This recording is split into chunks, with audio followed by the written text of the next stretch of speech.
Thanks everyone for joining today's session. This is Danny Chen from SequoiaDB North American Research Center. Today's topic is Build Lakehouse from the ground up, a financial-grade distributed database. Today, I'm going to first introduce you to SequoiaDB. Maybe someone haven't heard about it. I will give a brief introduction of its history and current products. Then I will talk about the key technologies used in the Lakehouse product by SequoiaDB. Last but not the least, I will talk about some opportunities for collaborations and our future. First, there are tons of scenarios out there. Some people may think one single architecture can fit all, but we think different architecture should be used for different scenarios. For example, centralized system should be used for high-frequent or core transactional systems for the best of latency and resource usage. However, for the scenario require flexibility and continuous growing, and also different of data inputs, a distributed system may suit better. It can handle multi-module, it can handle big data. In SequoiaDB, we have 4 different product lines servicing different user scenarios. If a user scenario requires a strong structure, need transactional processing, and has a strict requirement on consistencies, but also need some kinds of analytics, we have our standalone centralized TP system, stand for transactional processing.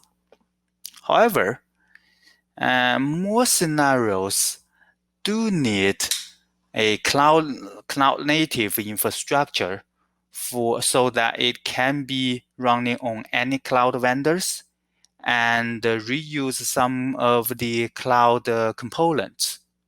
Some scenarios may need a data lake under the cover, so it can serve multi-module data, it can avoid the data copies, and it can also grow independently on compute and storage layers. Some systems also require transactional support, even though it's a big data problem. And don't forget that analytic is mostly required for all of the systems. A data system, a data platform without an analytic capability is basically a wasteless. And nowadays, data arrive and go, so we have streaming support for such systems.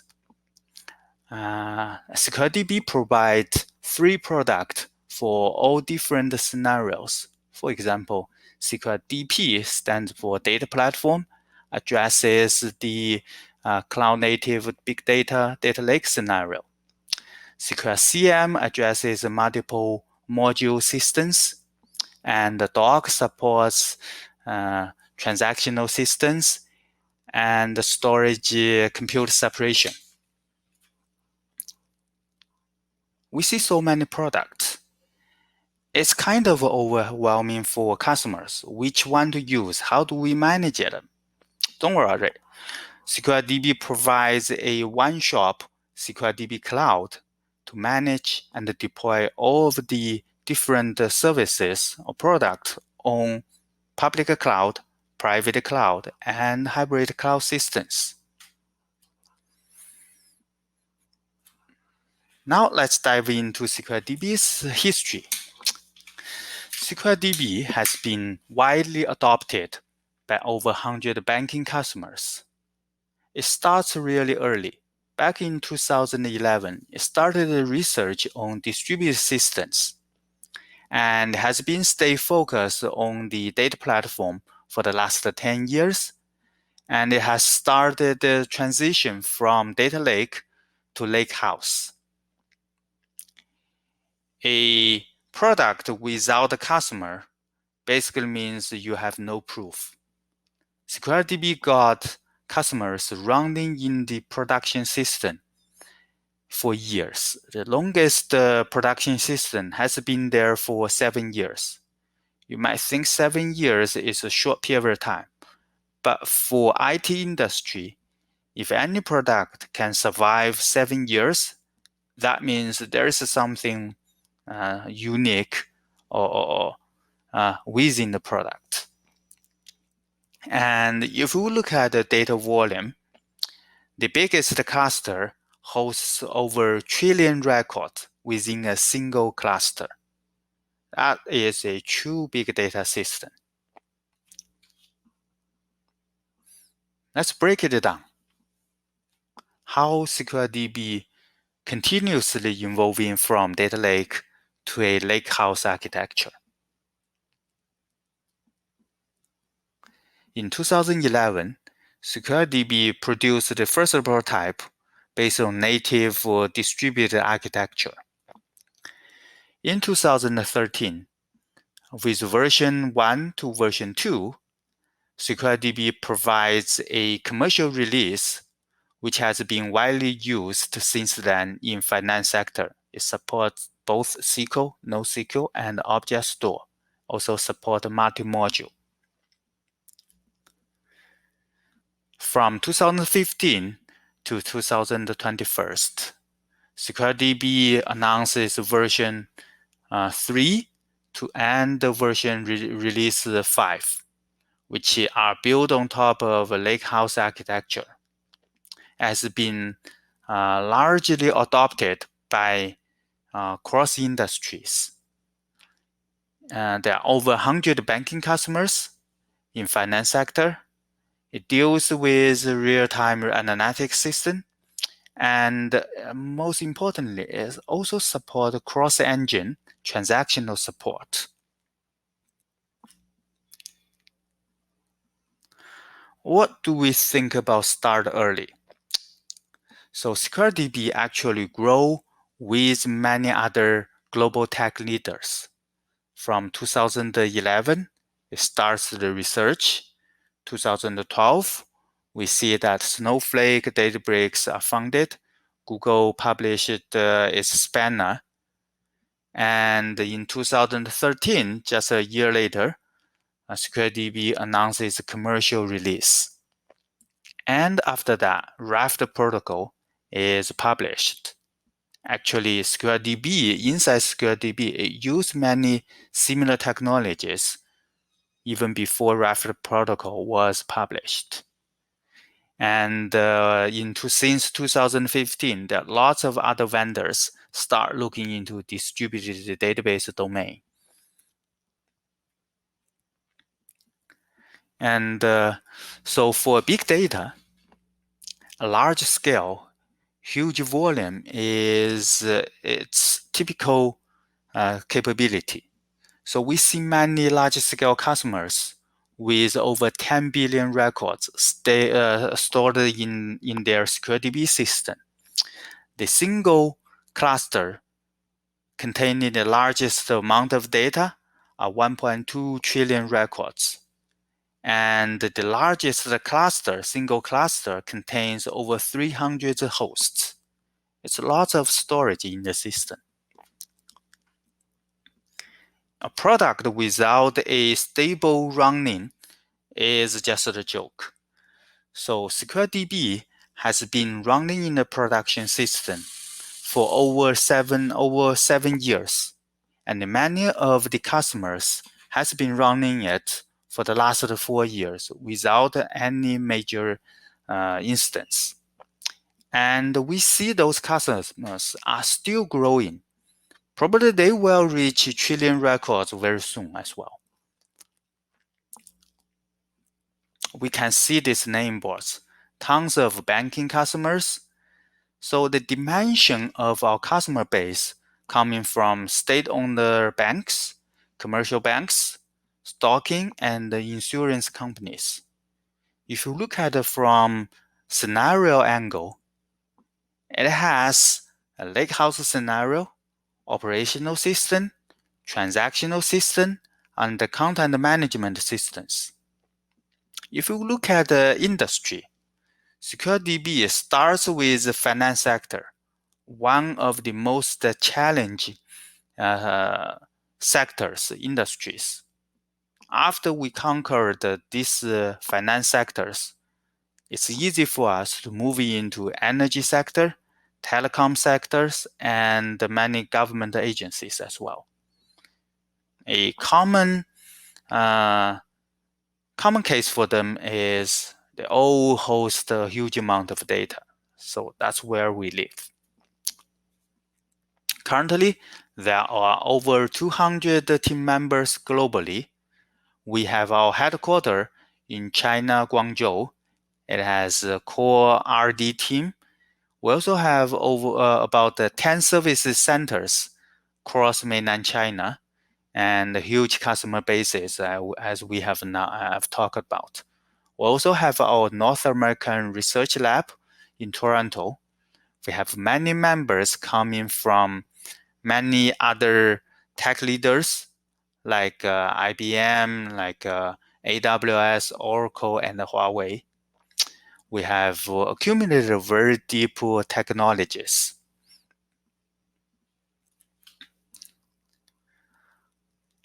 Every company has its vision.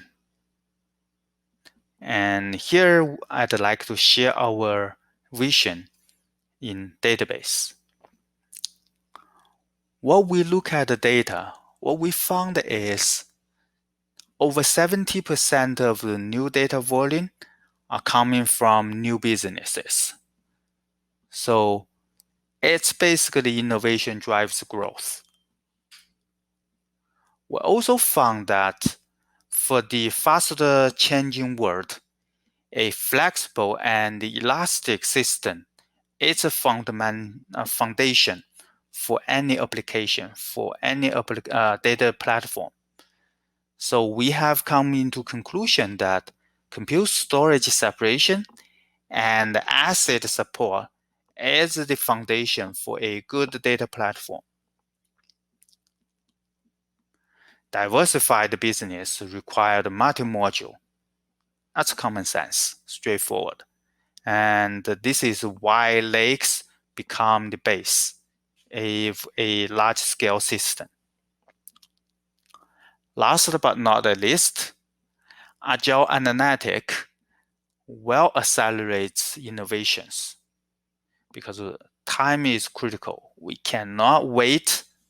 We have to continuously innovate and find new technologies. Based on that finding, here is what SequoiaDB has achieved. So in early 2011, we come with the distributed database prototype. In 2013, we supported the ACID. In 2014, we supported the multi-module database. And in 2015, we come with the lakehouse architecture to support analytic systems.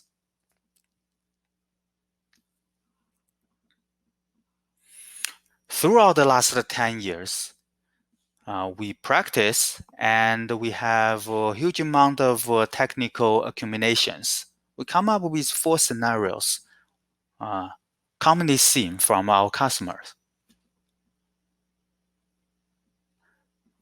So these scenarios includes OLTP scenario, very traditional, and content management related scenarios.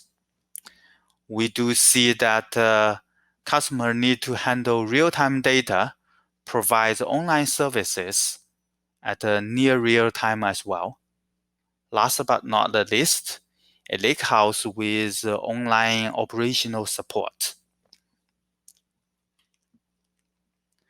So we group them into 2 categories. Here are some quotes from our partner, Jian Hui. He said, A lakehouse would provide a unlimited storage and be able to handle SQL, NoSQL, and object store multi-module capability. And the online transactional capability guarantees the data stays consistent. Julian Song from Gartner mentions that data without analytic is a waste of resource.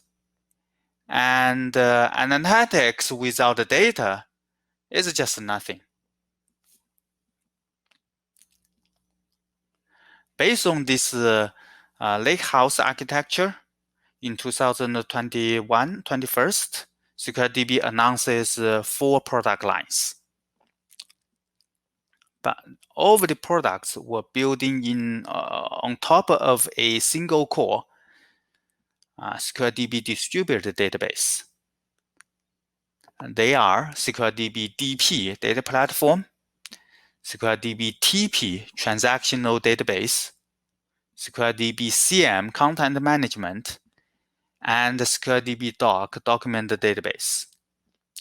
Along with these 4 product lines, we also have 2 capability centers.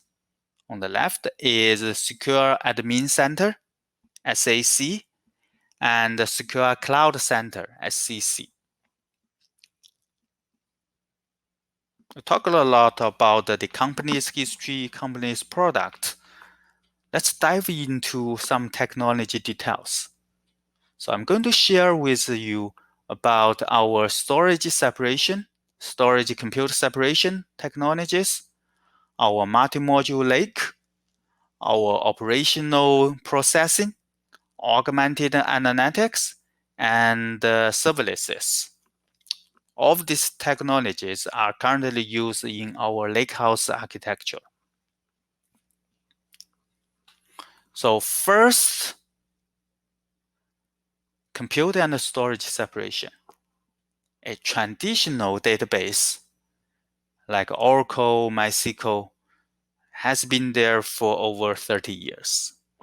They all share the same ground where processing engine always come with a local store. When we talk about the local store, it can be the storage can be coexist in the same box, same host, or it can be attached through network. But regardless what type of database, they all come with their own single storage, locally attached. When cloud is widely adopted, many database services are provided by cloud vendor. For example, Aurora, any RDS in AWS, that's the first showing up, right? Then all of the other cloud vendors publish their own cloud database services. But what we have seen in common are, although there are many types of database services, each database service has its own storage. And if the database service has transactional support, only guarantees asset within the same service, single database service. For example, if a customer has a MySQL service or Postgres service, each of them come with its own storage, and you can only perform transactional operation within the same database services. This is a huge waste. Why? Within an organization, customers typically want a global view of their own data instead of let application owns or dominates the data, which creates huge deficiencies because the data has to be copied and stored within each application database systems, many copies, many replications, and there's no way to guarantee consistencies. So each system sees its own view of data. How SequoiaDB addresses this? SequoiaDB provides a compute layer, distributed compute layer, and a distributed database storage layer. With distributed compute layer, we provide multi-master for many different services. For example, we provide MySQL compatible service, MariaDB compatible service, Postgres compatible service, Spark compatible services, MongoDB compatible service, you name it. And we also provide our native SequoiaDB API instance. Any of these service can work as a master. Basically, you don't have instances work as a write-only or another set of instances as read-only. Anything is read or write. Underneath, we have a distributed storage layer. That storage layer guarantees cross-system transactional consistency. So data is fully distributed. And we do support structured data, semi-structured data, and non-structured data as well.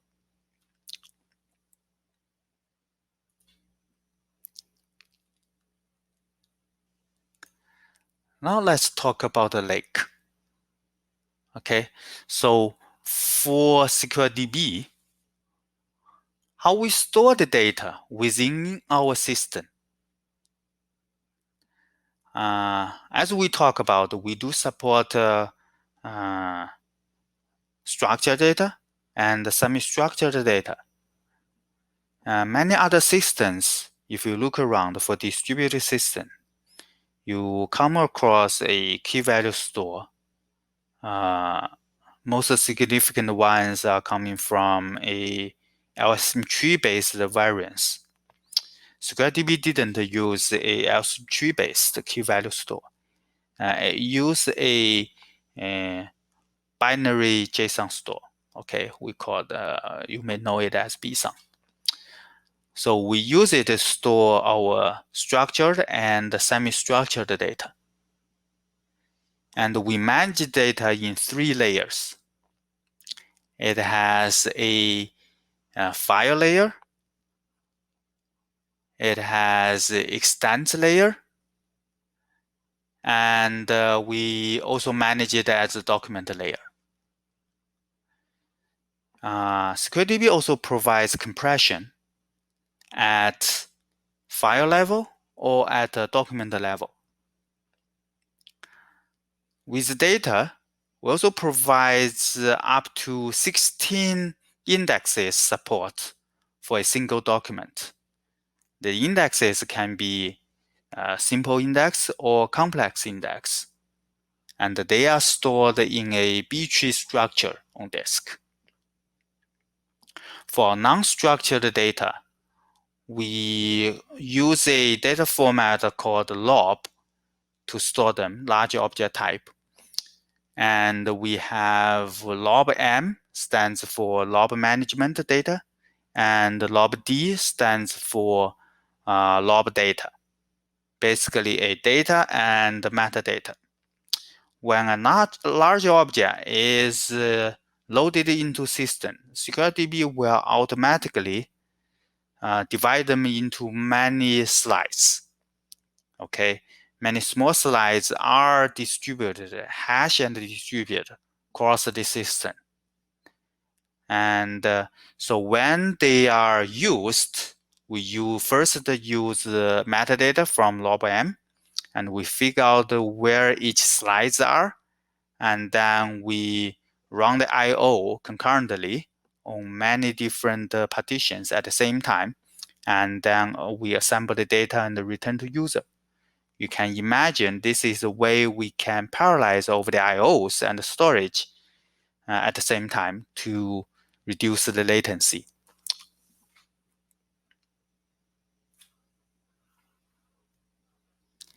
In a really large system, especially a system like SequoiaDB, we have 100 hosts, over thousands of data nodes. How can we guarantee transactional consistency, ACID, across the system? We know that there are some existing method, like Google has its own, but it's based on certain hardware. And we also know there are some network protocols, but it has great either latencies, overheads, or it can't serve for so many large systems. So, or it creates a bottleneck, right? Traditional, we see that all, no matter is Oracle RAG or PureScale, only support a small amount of data nodes. It's because this type of system come with a centralized a transactional service. So here, SequoiaDB uses its own patent STP, sequence time protocol, to support our distributed transaction. In a nutshell, STP consists of two types of services, STP server and STP client. So what we will do is we have a daemon running on every single nodes. Okay, not data nodes, but a host. Okay, on every single host, we have a daemon. We can use some of the daemon, between 3 to 7 in a typical deployment, running those daemon as a server mode. And the rest of the daemon will be running in a pure client mode. Those server modes are grouped using Raft protocol, so that is higher available. And the server mode will share and replicate data among them. Client mode will just go to server mode, server roles daemon to synchronize their data. Before going into technical details, let's first look at our performance numbers. We can see that in a 16 node, we can perform 3 million transaction start and commits. Why we use transaction start and commits is because that's the time transaction starts and commits will use our time protocol to retrieve timestamp. So this proves, if you look at the performance number throughput, you can see it's a linear growth. It's not like a traditional system. You see a curve line and it's going flat after reaching maybe 10, 15 nodes, right? In our cluster, the data nodes, as long as you keep adding data nodes, performance number is a line, keep growing, okay? And next, we look at the Sysbench transaction throughput. We can see that within a 6-node cluster, we can see 500,000 TPS produced by the system. This is a hybrid workload. And again, it's a linear growth when you add the data nodes. And our system can support more than 4K number of nodes, and you can store petabytes of data in our system.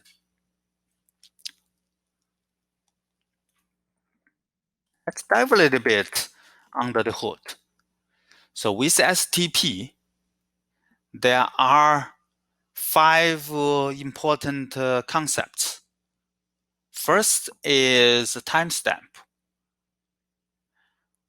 We have local logical timestamp, which is maintained by each host locally.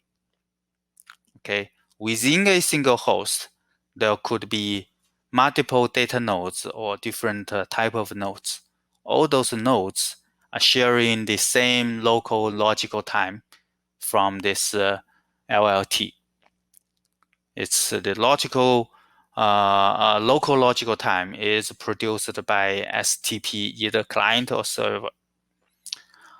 And then there is a universal logical timestamp. That's a global logical timestamp maintained by STP server, the server nodes only. okay? And it's calculated by CPU ticks difference. So basically, at the start time of a HTTP server, and then we calculate the difference between any current time using that ticks. Then we, along with that difference, and we also maintain a factor to calculate how fast the system moves.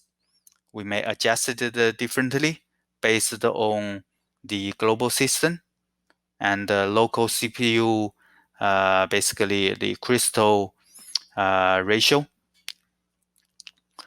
And then there is a local real-time stamp. That's a host local UTC time. We also use this time so that we know we can do a mapping between logical time and real time. The last important concept in timestamp is universal logical timestamp tolerance. It's a we call it a time error we can tolerance within the system. And it's also self-adjusted based on the network congestion latency. Then how does transaction use those timestamps? There are three critical sections within a transaction. Transaction start time. At this time, the coordinate node will issue a transaction begin time using the LLT, local logical timestamp, from the coordinate node. So it's a local timestamp. Then at the transaction pre-commit time, we will generate a pre-commit timestamp, also use the coordinate node LLT. There is a requirement that a pre-commit time must be the difference between begin time, transaction begin time, and the pre-commit time must be greater than the universal logical timestamp tolerance. That's our requirement. Then there is a transaction commit time. By using this timestamp, we'll also label the version of the data using MVCC, so multi-version control. Okay, each data is labeled with the timestamp, and we use this timestamp to decide whether a data version is visible to any other read transaction or not. Then we know that there is a global timestamp, there is a local timestamp. Obviously, we need to synchronize them. So that's where a client role daemon, HTTP daemon, will periodically sync up with the server mode daemon. So we have an algorithm to decide when and how it is synchronized and how it will adjust the timestamp tolerance and move up the timestamp as a whole system together. Few slides earlier, we talked about multi-master support.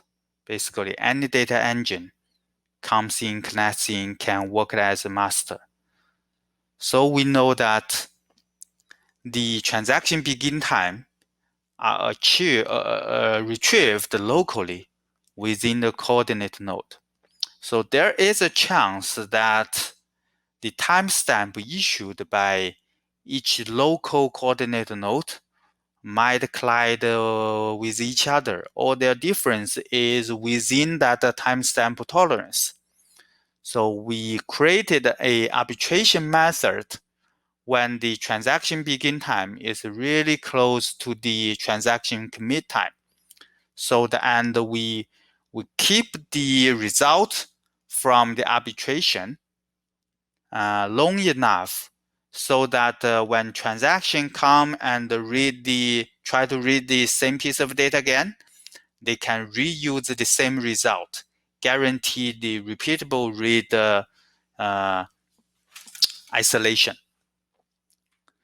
So you can see, I'm not going to because of the time, I'm not going to the detail of how a transaction use and generates each timestamp, but you can read the slides using the right side graph to see the interaction and see how each timestamp are used. There are many data warehouse and many systems are using, especially for analytic system, BI system, a traditional warehouse. Many of them that do not support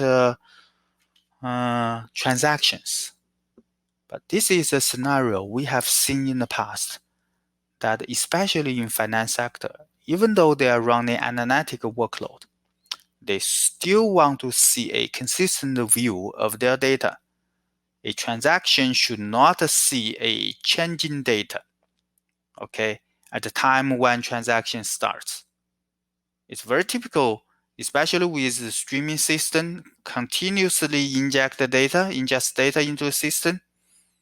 We don't want our customer do not want their analytic system using data coming from different system at a different time.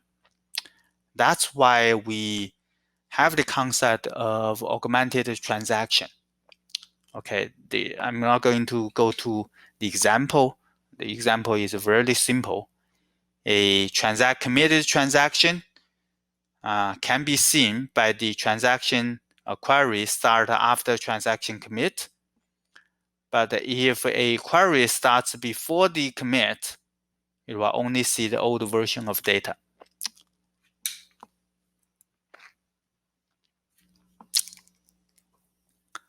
Next is about the column store. This is not a new concept. We all know that column store provides a more advanced compression ratio and also reduces I/O when a query only uses part of the columns. On top of that, a column store can also help on vectorized processing because the data are right beside each other, same type of data. So there are lots of advantages. SequoiaDB, a DP platform, also use colonel store. Okay. However, SequoiaDB is using a open format, a Parquet format, instead of a locked down proprietary format. Because we believe our customer want an open system so that they can load their data, land their data into the platform, and it's freely to move their data anywhere else as well. So we provide our data formats using this open format. However, it doesn't mean we stop at here. We also use our own metadata service. Okay, we have a standalone metadata service which provides many different statistics for our colonel and row format data. These statistics, and some of them are pre-computed data as well, we use them during our runtime, and we can also use them at our optimization plan generation time. So with this metadata service, it will greatly increase our performance comparing to the open source product. Because we have all kinds of services, internal services, which I will talk on the next slides, we made our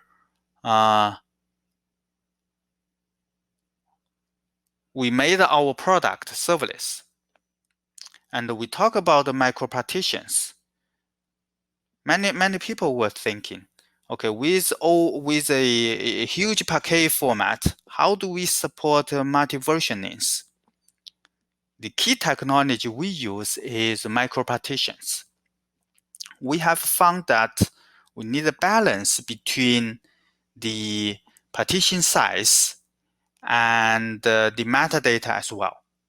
So imagine in the one stream, we only have one partition. Then that creates a challenge when we want to create multiple version. Because if you only touch one row of or one column of the data, you're going to have to copy the whole file to create a new partition. In order to reduce the amount of I/O, we need to reduce the file size. Okay, so that's why we will create many partitions for the same table file. However, if we create too many partitions, that means our metadata on each file, on each partition, we need to generate tons of metadata. It creates pressure on our metadata service.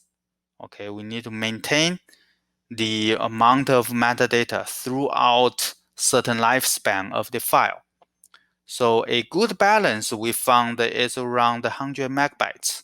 So we create our smart order micropartition to make the file size as close as possible to 100 meg. That way we can minimize the I/O when we create multiple version of the file, and we can have our control of our metadata. So next slide, we give a sandbox of our services. We talk about microservices. So on the top, we can see our catalog service, includes the schema, includes our metadata, and have the access control. We have role-based access control. And in the future, we are going to support record-level access control as well. Then we have the orchestration service, which manage the system scale. We already talk about the compute and storage separation. We can scale them separately. That's the service have the control. It has also scheduled the maintenance module within it, so we can run any compaction of the small partition, for example. And in the middle, we have our clusters, compute clusters. It can run workload on analytics, or you can also run ML-related workload, or any online operational workload as well. On the bottom, we have storage. It consists of temporary storage and persistent storage. The data, the partition within the storage are version controlled. In order to reduce the amount of the network latency and reduce the cost of accessing cloud storage, we also deploy a unified caching layer close to the compute cluster. And on the left side, we have data ingestion and transformation service helping customer to board their data into the system and be able to transform the data similar to ELT or ETL to create the format or data best suitable for different services. Either it's an analytic service or ML service.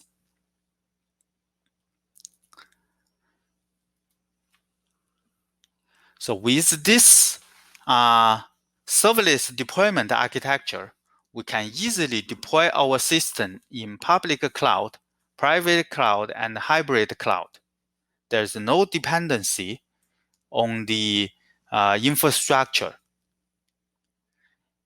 We can see that each component, no matter it's our internal component or it's the customer cluster, they're all using container technology, so they are easy to grow or shrink on demand. And it's highly available. Last but not the least, we also have our technology to isolate the access using our access control to guarantee that you only see the data you are authorized to see. Now move to the last part of today's session. We're going to talk about some collaborations we are looking into, how it can further accelerate the lakehouse architecture. So we are looking into new technologies and looking for collaborations in the area includes how we can enhance our distributed transaction more efficiently based on our patent SDP architecture protocol. And we look into how we can make our services more reliable, more specifically when any service has node failure, how we can maintain its serviceability without interrupted service and make it transparent to applications. A challenge with the streaming scenario is how to make the data type conversions incrementally between row base and the colonel base. So we are looking into research on this streaming data scenario. Also, AI technology is very hot and it's very useful. We are looking into our self-guidance database using AI technologies, and also how a database can empower AI workload more efficiently. And the last topic we look into is how we can parallelize our analytic data engine using asynchronized technologies. We have been continuously evolving, so we are plowing our data soul, as a field and try to further increase the value of the data. Thank you. Thank you for attending today's session.